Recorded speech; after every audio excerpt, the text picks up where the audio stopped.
Dobrý den, dámy a pánové, zdraví vás Jana z ilearnczech.com a přináším vám další díl videa o sportu.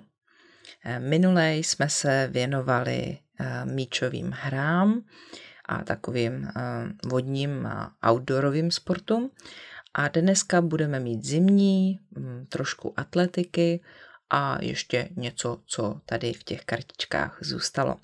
Takže na prvním obrázku vidíme hráče ledního hokeje, hokejistu, a tady stojí brankář. Takže při hokeji lidé bruslí po ledě, mají na nohách brusle, v ruce drží hokejku, na hlavě mají helmu nebo přilbu a mají taky nějaké chrániče na těle, protože hokej je takový drsný sport, oni do sebe vrážejí, a nebo puk, to je to, co odehrávají, je také může strefit do těla, do nohy a to by je velmi bolelo, kdyby neměli chrániče.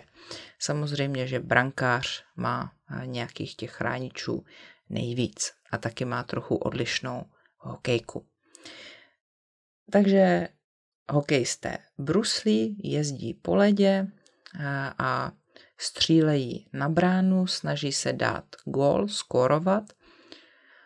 To znamená, že útočí na bránu soupeře a brání svoji bránu. To by asi stačilo. Na ledě bruslí také krasobruslaři. Ale krasobruslaři mají takové odlišné brusle. Hokejisté mají takzvané kanady a kanady nemají vepředu zoubky. Naopak krasobruslaři ty zoubky mají, aby mohli dělat různé otočky nebo piruety, a aby se mohli třeba zastavit nebo otáčet na špičce té brusle. No a co ještě potřebují krasobruslaři, tak obvykle, jak můžete vidět tady, mají nějaký krásný kostým, nějaké krásné oblečení, když jsou na závodech a můžou bruslit samostatně, anebo můžou bruslit v páru. Nevím, možná jich může být i víc, ale já jsem, myslím, obvykle viděla jednotlivce anebo páry. A při jízdě je hodnotí porota a dává jim body. Dává jim body za technickou stránku věci, ale myslím, že také za celkový dojem nebo za to, jak dobře vypadali, když bruslili. Obvykle při krasobruslení hraje nějaká hudba a oni bruslí do rytmu nebo v souladu s tou hudbou. Lyžování. Co potřebuje člověk, když lyžuje? Tak jezdí na lyžích a v ruce nebo v rukách drží hůlky. Musí být teple oblečen a má takové pevné boty na sjezdové lyže tedy. A to jsou takzvané lyžáky. Na rukách má asi rukavice, na hlavě čepici a taky má obvykle nějaké brýle. Jezdí dolů z kopce. A jak se dostane nahoru? Nahoru se dostane na vleku. Vyveze ho tam vlek. Takový novější, ale také velmi populární sport je snowboarding, kdy snowboardista nejezdí na 2 lyžích, ale jenom na jednom prkně a nemá žádné hůlky, ale myslím, že má taky nějaké speciální pevné boty a jinak je oblečen podobně jako lyžař. A také jezdí dolů z kopce. Jiný, trochu odlišný sport na lyžích je běh. Ty lyže, které používají běžci na lyžích, se nazývají běžky a také oni potřebují hůlky, ale ty jsou taky trochu jiné než hůlky na sjezdové lyžování. Neříkáme v tomto případě tolik jezdit na lyžích, to spíše jezdíme z kopce, ale běhat na lyžích, anebo řekneme, že třeba o víkendu pojedeme na běžky.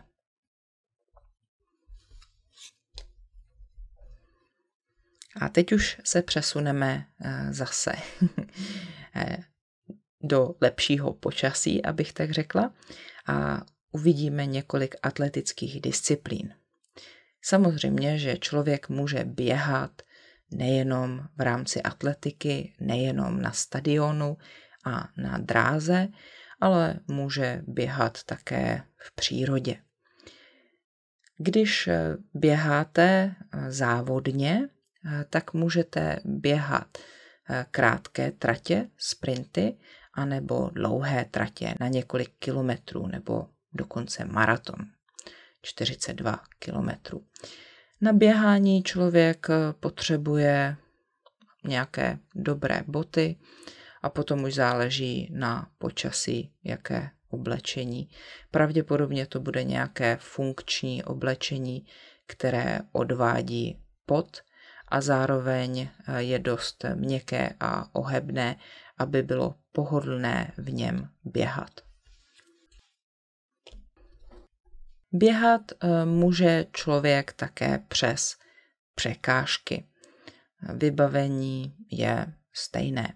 Ještě jeden běh jsou takzvané štafety, kdy člověk neběží sám, ale běží jenom určitou část a potom předá štafetu jinému běžci. Můžou být například 4 a každý běží třeba 500 metrů, takže to je potom takový týmový běh. A když člověk závodí, tak na začátku se musí připravit, postavit na start a musí počkat na signál, obvykle na výstřel z pistole, kdy potom může vystartovat, může vyběhnout. A cílem je doběhnout první do cíle. To znamená být nejrychlejší ze všech.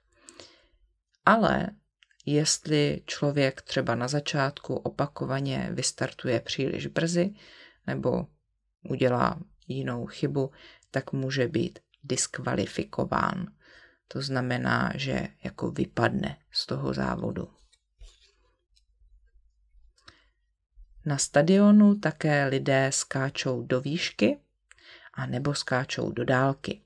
Když skáčou do výšky, tak skáčou přes takovou tyč a můžou skákat jen tak, a nebo také můžou skákat takzvaně o tyči. A důležité je, že oni musí tu tyč, která je nahoře, přeskočit, ale nesmí se jí dotknout, anebo se jí můžou dotknout jenom trošku, aby nespadla dolů. Jestli spadne dolů, tak mají, myslím, ještě 1 nebo 2 pokusy, ale potom už pro ně soutěž končí. A dopadají na takovou jako matraci nebo žíněnku, prostě dopadají do měka, aby je to nebolelo. Ještě předtím, než vyskočí, tak se rozběhnou. A když jsem mluvila o skoku do dálky, tak tam ještě existuje takzvaný trojskok. A myslím, že při skoku do dálky oni doskakují do pískoviště. Tam není žádná matrace. Hod oštěpem. Oštěpař, to je ten člověk, který ten sport dělá, musí oštěpem, takovou jako tyčí, hodit co nejdál. A ten oštěp se tam na konci zapíchne do země a měří se, jak daleko doletěl, jak daleko ten člověk hodil. Hází se z určitého místa, teď nevím, jak se to jmenuje, ale člověk přitom nesmí přešlápnout. To znamená, jeho nohy musí zůstat za určitou čárou. A jestli on ji přeskočí nebo přešlápne, tak může být diskvalifikován, anebo ten hod se nepočítá. Podobně je to i u skoku do dálky. Tam je taky prkno nebo nějaká čára, která ukazuje, kde se musí ten skokan odrazit. A jestli on šlápne na tu čáru nebo za tu čáru, tak se jeho pokus, jeho skok nepočítá. A další člověk, který něčím hází, je diskař. Hází diskem a je to, myslím, podobné jako v případě oštěpu. Na určitém místě musí odhodit a potom se měří, jak daleko disk doletěl, kde dopadl. A čím dál doletí, tím lépe vyhrává ten, jehož disk dopadl nejdál. Na rozdíl od oštěpu se ale diskař před odhodem musí tak jako otočit. Podobně je to také u vrhu koulí. Ale myslím, že ta koule létá vlastně nejméně, nebo rekordy, kam člověk vrhne kouli nebo hodí tou koulí, jsou ve srovnání s diskem a oštěpem menší. Myslím, ale nejsem si 100% jistá, že oštěpem může člověk dohodit nejdál a koulí to je nejkratší, protože koule je těžká. A myslím, že disk je taky těžký, ale musím se přiznat, že jsem ho nikdy neměla v ruce, nebo si to už nepamatuju. Tak, teď se přesuneme zase někam jinam a to jsou bojové sporty nebo nějaké takové bojové disciplíny. První je box, kdy proti sobě stojí dva boxeři, dva zápasníci nebo bojovníci.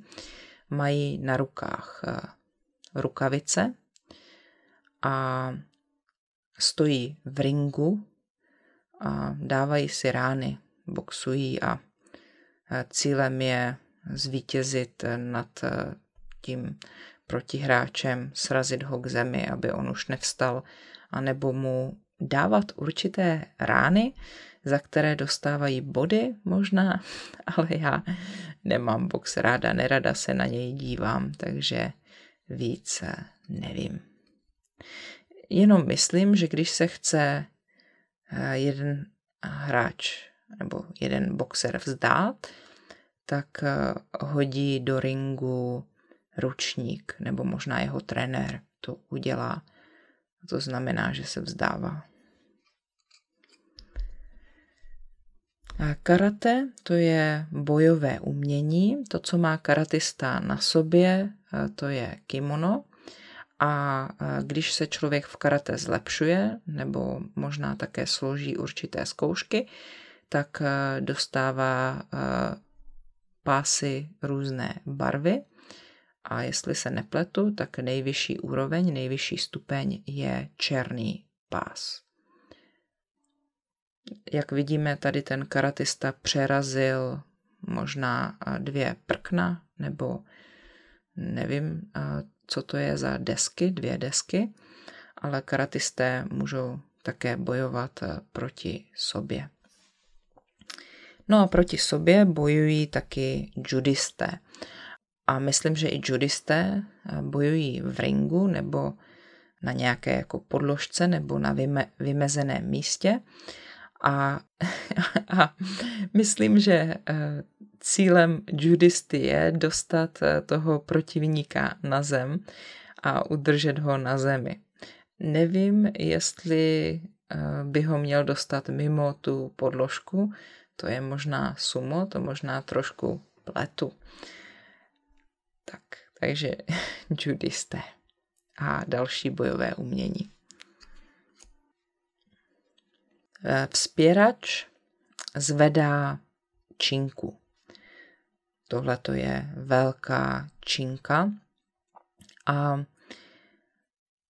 Jsou to velmi silní lidé, mají svaly, obvykle nejsou hubení, velmi hubení, ale jsou vlastně různé váhové kategorie. To znamená, že lidé, nebo hlavně muži, jsou rozdělení podle toho, kolik váží. Takže ne všichni jsou takový velcí a řekněme tlustí nebo velmi, velmi svalnatí. A musí to zvednout, myslím, že jsou různé disciplíny, jak moc to zvednou, jestli to zvednou třeba jenom jako tak nějak na ramena nebo na krk, na prsa, nebo tu činku musí zvednout i nad hlavu. Také záleží, jak dlouho ji tam udrží. No a víc o tom nevím. Tak gymnastika, tam jsou ti sportovci obvykle naopak velmi štíhlí, ale také oni jsou velmi silní, velmi svalnatí. Zároveň jsou ale také velmi ohební, to znamená, jejich tělo je flexibilní. Gymnastiku můžou cvičit bez nějakého náčiní a myslím, že jsou různé druhy gymnastiky, a nebo můžou cvičit například z kužely, můžou také cvičit spolu s nějakou hudbou do rytmu a můžou také cvičit na nějakém náčiní, jako třeba na kruzích, na bradlech, na kladině a tak dále.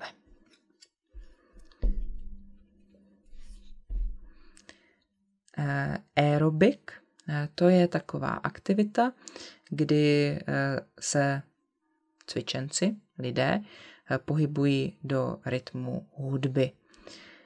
Možná je to trochu podobné tanci, ale zároveň je to cvičení.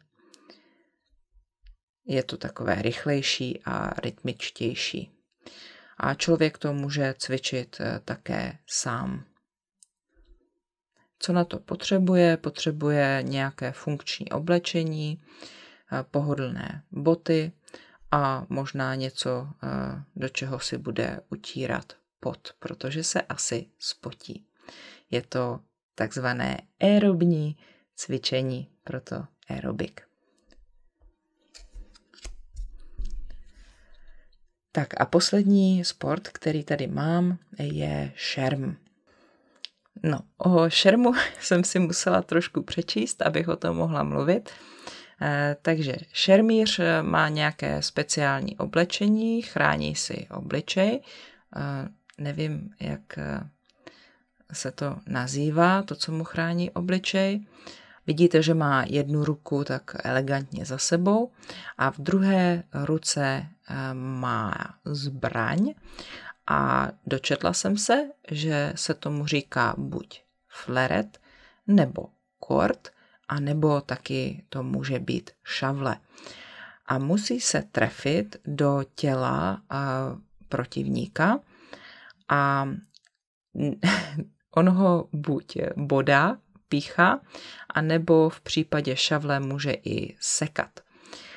Obvykle se má trefit do trupu člověka, ale v případě kordu se může trefovat i do nohou. No a jestli se trefil nebo ne, to registruje nějaký elektrický přístroj, který vydá zvuk, když se těla protihráče dotkne. A to je asi tak všechno, co o tom vím.